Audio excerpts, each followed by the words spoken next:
제일 중요한 시기 2달을 꼽아라? 겨울방학. 그 말을 듣고 병이 났죠. 2달 중에 1달을 날렸어.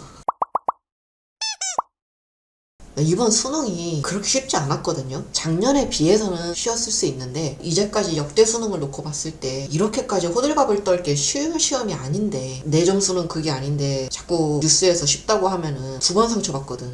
안녕하세요, 공부대지 이룰입니다. 제가 사실 이 컨텐츠를 다룰까 말까는 고민을 했어요. 왜냐면 수능이 끝나고 고3 학생들을 대상으로 이 수능에 대한 이야기를 하면은 댓글들이나 뭐 이런 것들이 자꾸 모두에게 상처가 되는 말들이 나와요. 뭐 나는 뭐 수학 몇 번 맞았는데 뭐 그것도 틀렸냐는 둥, 이번 시험에 이것도 안 나왔으면 뭐 어떻게 된 거라는 둥, 자꾸 그런 이상한 얘기들을 해가지고 아예 안 다룰까도 싶었다가, 그래도 수능이라는 시험을 안 다룰 수는 없잖아요. 그래서 다루긴 다루되 제 주안점은 이제 내년 수능을 보는 친구들이에요. 07년생들. 그리고 혹시 아직은 이런 말을 하기가 이르지만 한 번 더 도전을 생각을 해본다면, 우리 한 번 더 도전하는 만큼 내년에는 진짜 원하는 결과 얻어야 되니까 어떻게 준비를 하면 좋을지에 대해서 말씀을 드리고 싶은데, 그렇게 막 거창하고 대단한 게 아니에요. 이런 거 하면 됩니다. 국어부터 한번 볼게요.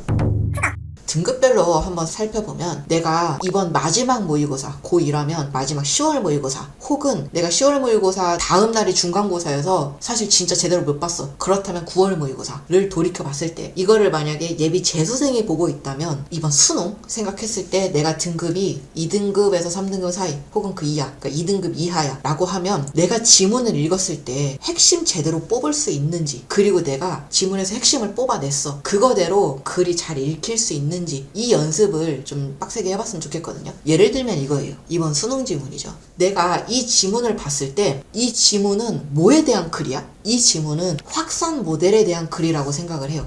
보면 이런 말들 있잖아요. 원본 이미지에 노이즈를 더하면 확산 이미지가 된대. 역으로 노이즈 이미지에서 원본 이미지를 복원할 수도 있대. 그리고 맨 마지막 문장을 봤더니 이런 말도 나와요. 수은 확산 과정과 역 확산 과정 순으로 작동한대. 그러면 지금 노이즈를 더해가는 게 수은 확산 과정이겠지? 그리고 노이즈 이미지에서 그걸 빼서 원본 이미지로 만들어내는 게 역 확산 과정이겠지. 거기에 집중을 하면서 읽어가야지 라는 생각을 내가 해낼 수 있는지, 추가로 하나만 더 보면 확산 모델이 노이즈 생성기, 이미지 연산기, 노이즈 예측기로 구성이 된다고 했으니까 이 각각의 과정이 이 3가지의 구성을 갖고 설명이 들어갈 거거든요. 내가 그대로 글을 읽어낼 수 있는지에 초점을 맞출 수 있어야 돼요. 이게 안 되면 문제 푸는 게 지금 그렇게 큰 의미가 없어요. 지문을 똑바로 못 읽는데 문제를 어떻게 풀어? 문제만 열심히 풀면은 실력이 올라가는 데는 한계가 있거든요. 그래서 내가 지금 정말로 글 제대로 읽을 수 있는지를 먼저 확인을 해봤으면 좋겠어요. 이 얘기는 앞으로 주구장창 할 거야. 오늘은 맛보기입니다. 이런 식으로 봤으면 좋겠다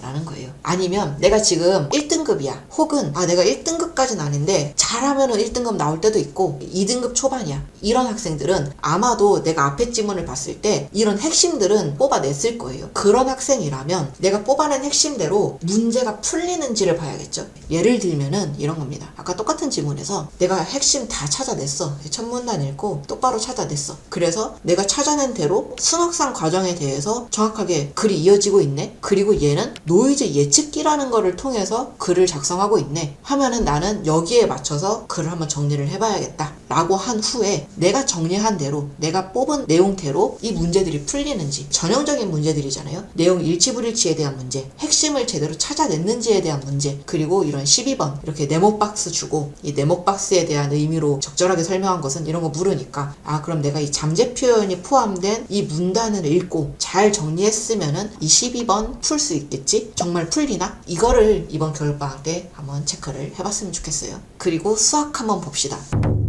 수학도 사실 저는 이번 수학이 조금 신기했던 게 뭐냐면, 작년에 수학 시험이 끝나고 나서 각종 사이트에 유명하신 선생님분들 계시잖아요. 그리고 그렇지 않은 선생님들도 하나같이 입을 모아서 뭐라고 했냐면은, 이걸 봐라, 확통이 94인데 미적이 84야. 이 등급 간의 격차가 너무 크니까. 그리고 작년 수능도 확통 굉장히 쉽게 나왔거든요. 그래서 내년 수능, 그러니까 2025학년도 수능을 준비하는 학생들은 올해처럼 확통이 나온다고 생각하면 안 된다. 확통은 무조건 어려워질 수밖에 없다. 그러니까 공부를 제대로 해야 된다 라고 하나같이 말씀을 하셨는데 평가원이 그 예상을 깼어. 이번 확통은 더 쉬우면 더 쉬웠지 어려워지지 않았어. 대신에 미적은 아니었죠. 미적은 작년에도 어려웠는데 올해 정말 못지않게 미적 파트 어렵게 났어요. 27번부터 30번까지 쉽게 풀리는 문제가 아마 없었을 것 같아요. 그래서 이번에도 격차가 상당하다. 그러면 내년에도 아마도 미적을 선택하는 친구들은 상위권 친구들일 확률이 높으니까, 고득점을 바라는 친구들이 많을 테니까 여전히 어렵게 나올 확률이 높겠다. 반면에 확통은 내년엔 어렵게 나올 수 있지. 내년이야말로. 그래서 확통을 그렇다고 막 건성건성 할 수는 없잖아요. 확실해진 것 같아요. 미적은 확실히 상위권을 변별하겠다. 어렵게 내겠다. 이런 기조가 적어도 최근에 계속 좀 이어지고 있는 그런 느낌입니다. 이번 수능에서 조금 특이한 거는 또 하나가 이겁니다.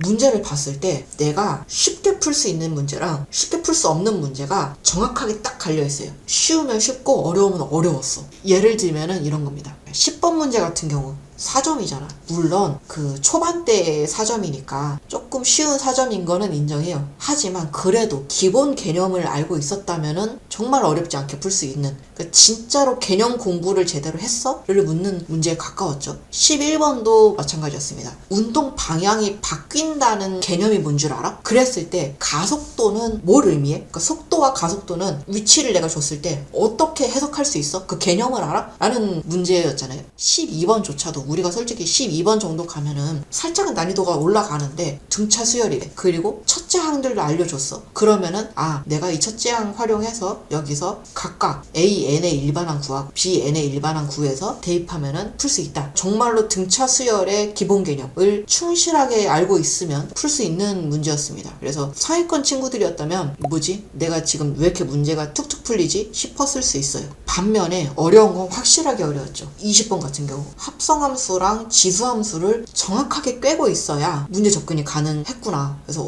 수능에서 이렇게까지 합성함수를 딥하게 물어보다니 싶어서 좀 참신했던 그런 문제였습니다. 그리고 21번 이런 경우도 우리 보통은 미분을 물으면 미분 가능성을 많이 묻거든요. 그런데 이번에는 정말로 순수하게 함수의 극한에 대한 문제를 4점 배점으로 냈어요. 그러니까 내신에서 학교에서 1등급 가리려고 내는 듯한 그런 문제. 좀 굉장히 디테일한 개념. 우리 함수의 극한 문제는 수투 처음에서도 맨 앞부분이다 보니까 여기를 이렇게까지 꼼꼼하게 하기가 쉽지 않았을 수 있잖아요. 그래서 이런 올해 수능의 경향을 좀 살펴봤을 때 두 가지로 좀 표현을 해볼 수 있을 것 같아요. 이제는 약간의 수능의 트렌드가 너 기초 개념 알고 있어? 를 묻는 문제들. 그 다음에 약간 진짜 도전적인 문제. 너 요거까지 한번 풀어볼 수 있어? 이런 문제로 좀 극단화돼서 나오고 있는 게 아닌가 싶습니다. 그러면 우리 예비고3 친구들 지금 뭘 하면 좋을까 생각을 해보면, 지금 혹시 막 문제 좀 요만큼 쌓아놓고 나 진짜 수학 점수 올린다 라고 하면서 막 문제 열심히 푸는 거 좋은데 너무 그러지 말고, 그러니까 문제 푸는 거에 너무 집중하지 말고 내가 앞에 모의고사 시험지들, 고2 때 봤던 내가 모의고사 시험지들이랑 내가 지금까지 풀었던 문제집들 있잖아요. 그거 다시 한번 보면서 내가 약한 파트들을 그 구멍을 먼저 좀 메꿨으면 좋겠어요. 내가 기본 개념만 완벽하게 좀 메꿔놔도 앞에서 설명드렸던 10번, 11번, 12번 이 정도 문제는 수능날 쉽게 맞출 수 있다는 거니까 오히려 수능 공부의 본질에 좀 더 가깝다고도 볼 수 있어요. 그래서 정말로 기초 개념을 좀 여유롭게 돌아볼 수 있는 마지막 시간이기도 해요. 3월만 돼도 사람이 좀 조급해져. 그러니까 지금 조금 시간 있을 때 봐줬으면 좋겠습니다. 그리고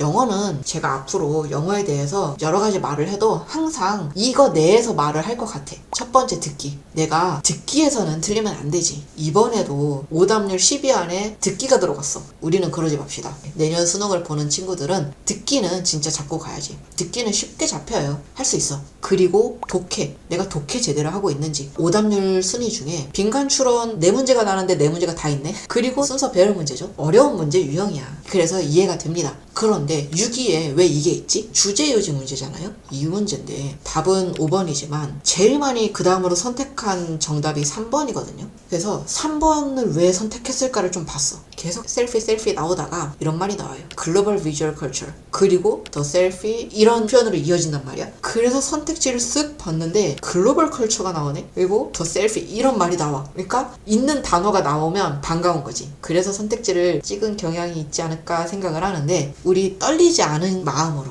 차분히 이 지문을 읽어보잖아요. 나와. 해석을 잘하면은 해석만 해도 솔직히 맞출 수 있는 문제였어요. 수능 날은 그래 떨려서 우왕좌왕 할 수 있어. 근데 떨리지 않은 상태에서 차분히 읽어보면은 답 맞출 수 있는 문제거든요. 그러니까 바꿔 말하면 뭐냐면 내가 지금 24번을 봤을 때 사실 뭔 말인지 모르겠어. 해석이 안 되는 문장들이 많아. 라고 하면 우린 지금 이번 겨울방학 때 문제를 풀 게 아니야. 독해를 먼저 해야 돼요. 해석이 정말 제대로 되면 문제풀이는 그 다음입니다. 흔히 말하는 문제풀이 스킬 뭐 이런 것들 있잖아요. 그게 해석이 됐다는 베이스거든요. 그러니까 우리 지금은 독해를 좀 해봤으면 좋겠고 이제 우리 1등급 친구들 내가 웬만하면은 영어는 안정권이야 라는 친구들은 독해는 됐을 거라고 봐요. 그러면 우리는 이제 그 이후를 준비를 해야죠. 그 이후는 내가 해석은 다 했는데 답을 못 찾겠어. 답이 그럴싸해. 작년 수능이랑 6월이랑 9월 이번 수능을 시험지를 쭉 보잖아요. 그러면 지문 자체에 대한 난이도는 거의 차이가 없어요. 그런데 극단적으로 6월은 1등급이 1.5인데 9월이 10%가 넘어간 이유는 오로지 저는 선택지 차이라고 봐요.